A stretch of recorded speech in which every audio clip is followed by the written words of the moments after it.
हे आहे सफेद मुसळी सोलण्याचं यंत्र.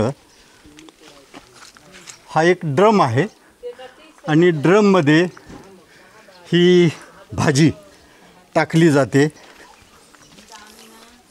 हे पहा, ही कवळीची भाजी टाकली जाईल. त्याच्यानंतर ह्या ड्रममध्ये तुम्ही मधचा जर भाग पाहिला तर ह्या ठिकाणी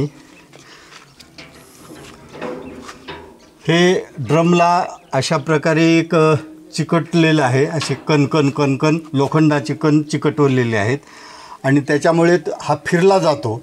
फिरल्या गेल्यामुळं ही भाजीची सालं त्याच्यामुळे छिलली जातात आणि भाजी मोकळी होते. बरोबर असाच ना.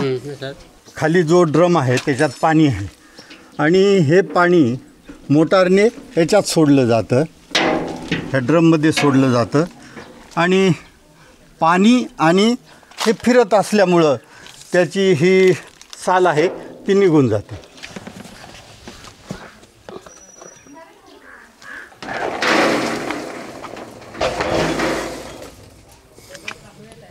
तर बघा, ह्या ठिकाणी ही सफेद मुसळीची मुळं किंवा खोड आपण अशा प्रकारे ड्रममध्ये टाकलं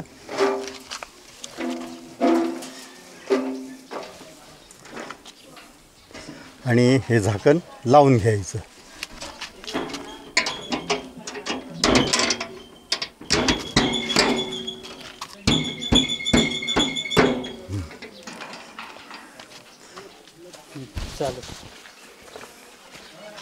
अशा प्रकारे आता हे पाणी सोडलं ह्या ठिकाणी आणि मशीन चालू झालेलं आहे.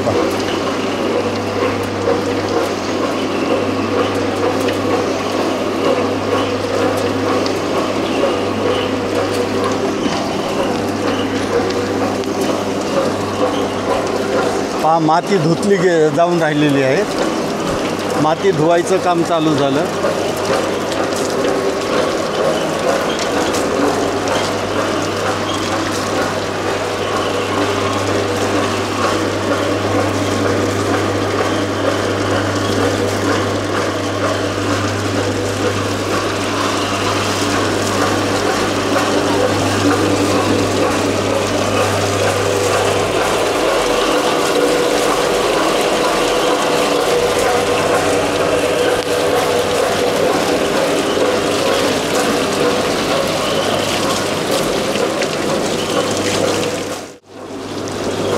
गायकवाड दादा, सांगा मला, हे मशीन किती वेळ फिरवावं लागतं आहे? 15 ते 20 मिनिट. 15 ते 20 मिनिट म्हणजे याच्यातून स्वच्छ पाणी येईपर्यंत फिरवतच राहायचं.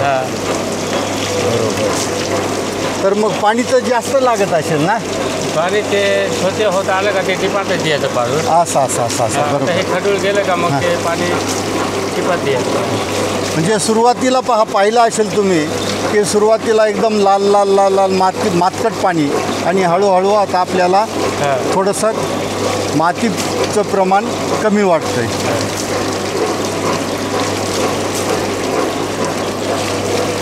तर आपण एक मोठं बकेट आणि एक 30 किलो, 25 ते 30 किलो, 25 ते 30 किलो एका वेळेस, म्हणजे एक बकेट भर टाकलं तर तेवढं आरामात निघत असेल नाही का? हो हो.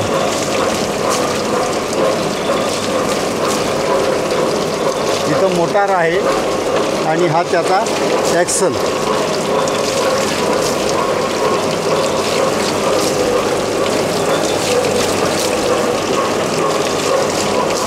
ती स्वच्छ यायला लागलेला आहे एकदम.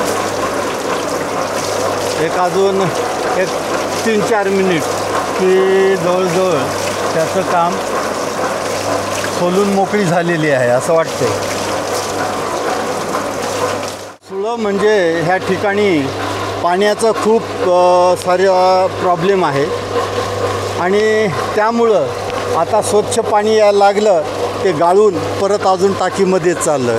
जोपर्यंत खराब होतं तोपर्यंत बाहेर काढून दिलं, परंतु आता त्या ठिकाणी हे स्वच्छ पाणी यायला लागलं त्याच्यामुळे तिथं टाकलेलं आहे. चल थोडंसं त्याच्यात हा पांढरटपणा जो आहे तो भाजी थोडीशी घासली म्हणजे अजून साल त्याचे निघून राहिलेलं आहे. मला सांग, ही सफेद मुसळीची भाजी आपल्या भागामध्ये कोठकोठे केली जाते? आपल्या भागामध्ये सुरुवातीला आपलं जे हे गाव आहे ते गुजरात बॉर्डरला लागून आहे. हां. तर खाली या उंबरठाण भागाला, इकडनं जांभला, हनवतमाळ ह्या पट्ट्यामध्ये खूप करतात. त्याच्यानंतर आपल्या भागामध्ये पळसण साईट ह्या भागामध्ये करतात, सुरगाणा भागामध्ये पण करतात, त्या भागामध्ये पण करतात. गुजरात म्हणा किंवा उंबरठाण पट्टा वगैरे ह्या ठिकाणी म्हणजे करतात का? हां, उंबरठाण ह्या पट्ट्यामध्ये म्हैस खडक आणि ह्या म्हैस खडकचे जे पट्ट्याला लागून जे गावं आहेत, दोडीपाडा, देवीपाडा, ह्या गावामध्ये पण खूप करतात शेती. म्हणजे तिथं तर मोठमोठाले शेतकरी आहेत असं ऐकून आहे मी. म्हैस खडक झालं, बिलदा वगैरे झाले, ह्या प्रत्येक शेतकरी म्हणजे बऱ्यापैकी लाखाच्या पुढेच उत्पादन घेतात. बरोबर. म्हणजे आजकाल आपल्याकडं सगळीकडंच ह्या सफेद मुसळीची शेती करतात लोक, बरोबर की नाही? हो. आता जवळजवळ पूर्ण धुवून झालेली आहे, घासून झालेली आहे. बघूया कशा प्रकारे त्याची पॉलिश झालेली आहे.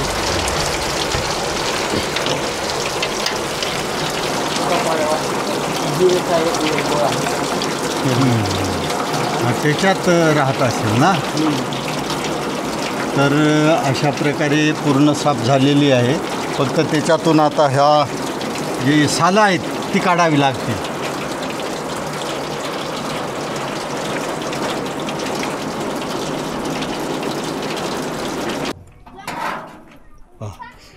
इथून सगळी निघालेली आहे आता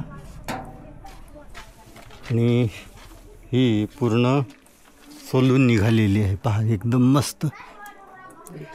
हां, त्याला हात मारून घ्यायचा थोडासा, म्हणजे अशा प्रकारे स्वच्छ धुवून निघालेली आहे.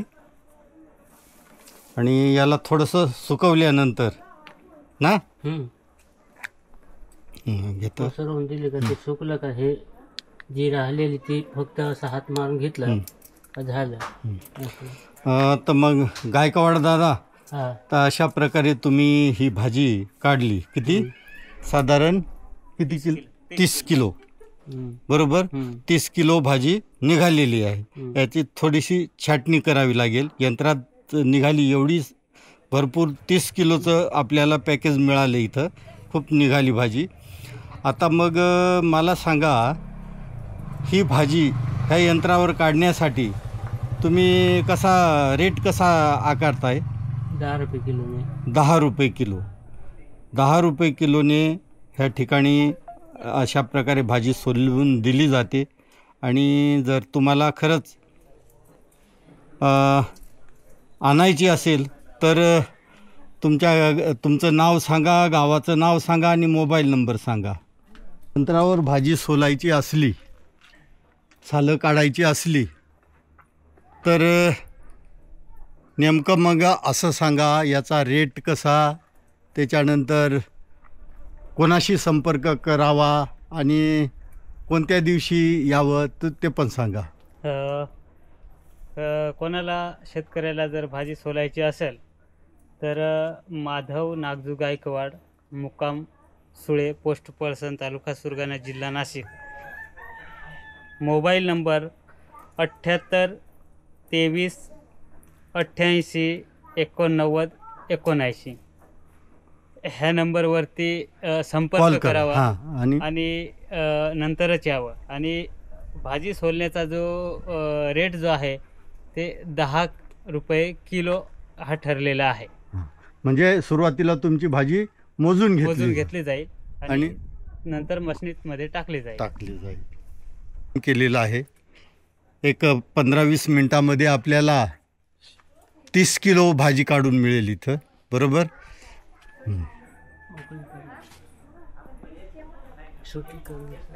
हां, काय सांगा, हे जे आहे ते अशी मोकळी करून आणायची असली तर हां एक वेळ.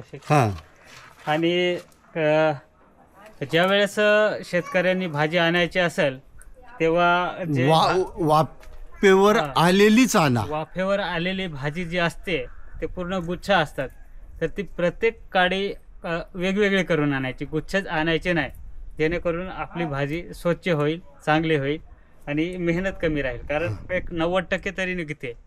आणि आता हे जी भाजी आहे ही आता आम्ही इथून ह्या इथल्या घरी घेऊ आणि पंख्याच्या खाली एक 15-20 मिनटं सुकू, म्हणजे पंखा चालू करून. आणि ते सुकल्यानंतर हे साल्ट पूर्ण, हे जो आता ओलं दिसतंय हे पूर्ण सुकलेलं असेल. मग आपण काय करणार की ही भाजी नुसती अशी काढायची, थोडंसं साल्ट राहिलं ते असे केल्यानंतर चांगले भांड्यात म्हणजे हे करायची, निवडायची फक्त. बसलं की 1-4-5 माणसं लगेच 30 किलो 10-15 मिनिटात मोकळी होऊन जाईल, नाही का? प्रोसेस. तिकडे ताई आहेत पहा, त्या काढून राहील, त्यांनी पण समजावली.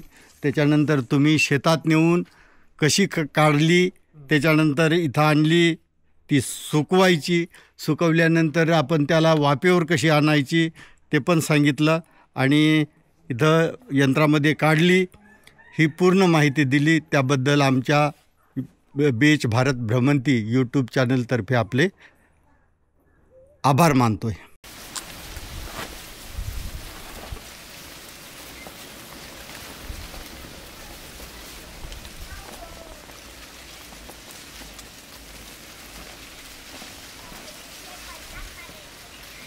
पटपट सोललं जातंय ना. चांगली जेव्हा पाहिली तर मग चांगला.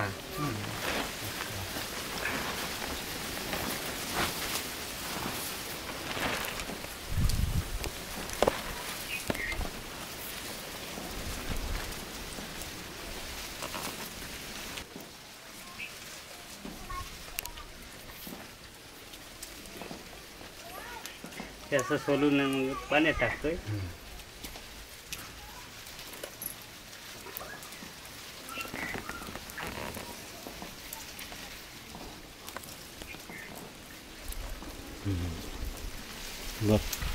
म्हणजे जोपर्यंत पांढरं फटफटीत दिसेल तोपर्यंत धुवायचं आहे. आणि ते झालं तर आपल्याला दुसऱ्या पाण्यामध्ये बदलायचं राहिलं का हे असं थोडंसं हे असं उचलायचं आणि दुसऱ्या पाण्यात टाकायचं असं.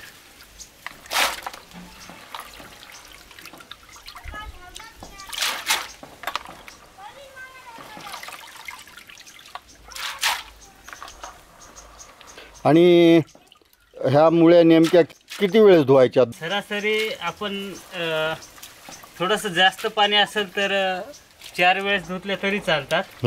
आणि आपली जेवढं चांगलं धुतलं तेवढं भाजीची जी क्वालिटी असते ती बरी चांगली दिसते. नक्की. म्हणजे 4-5 वेळेस धुवायला पाहिजे असं आमचं वैयक्तिक मत आहे. म्हणजे जेवढं पांढरं शुभ्र दिसेल त्याप्रमाणे त्याची क्वालिटी ठरवली जाते. असंच आहे ना. मग ते ए ग्रेड बी ग्रेड मध्ये म्हणजे त्याची विभागणी होते. हो हो. हे आपण ज्यावेळेस भाजी सोलतो, आपण मागे दाखवलं तशाप्रमाणे सोलल्यानंतर चांगली एक 3-4 पाण्यामध्ये स्वच्छ धुवायची. आणि धुल्यानंतर एक खाली एक असं प्लॅस्टिक म्हणा किंवा काही चटई बिटाई टाकून त्याच्यावर स्वच्छ कपडा ठेवायचा, पांढरा किंवा कसाही असला तरी पण तो म्हणजे स्वच्छ असायला पाहिजे, जेणेकरून त्याचं मातीचे धूळ वगैरे याला लावायला नको. उभा राहून दाखव ना जरा. किती स्वच्छ आहे, एकदम पांढरी शुभ्र एकदम. आणि लगेच सुकून जाते. हो, ही आज सकाळीच टाकलेली आहे आणि ही कालची आहे. आता ही कालची वाळलेली आहे, हे बघा. आणि ही सकाळी टाकलेली म्हणजे काल. ह्या ठिकाणी पहा, ही कालची भाजी आहे आणि ही आजची आहे. ही आजची आहे. त्याच्यामुळं हिला फक्त 2 दिवस ऊन दाखवायचं. 2 दिवस ऊन दाखवलं की वाटलंच का थोडासा आणखी वलसर वाटते तर मग 1 दिवशी घरामध्ये सावलीमध्ये. आणि जेव्हा आपण एकत्र म्हणजे 15-20 किलो करून विकायची ठरली तर आपण प्लॅस्टिकच्या याच्यामध्ये ठेवायचे नाही, अशा चिंदकामध्ये म्हणजे प्लॅस्टिक न बाकीचं दुसऱ्या याच्यामध्ये कशा याच्यात बांधून ठेवायची.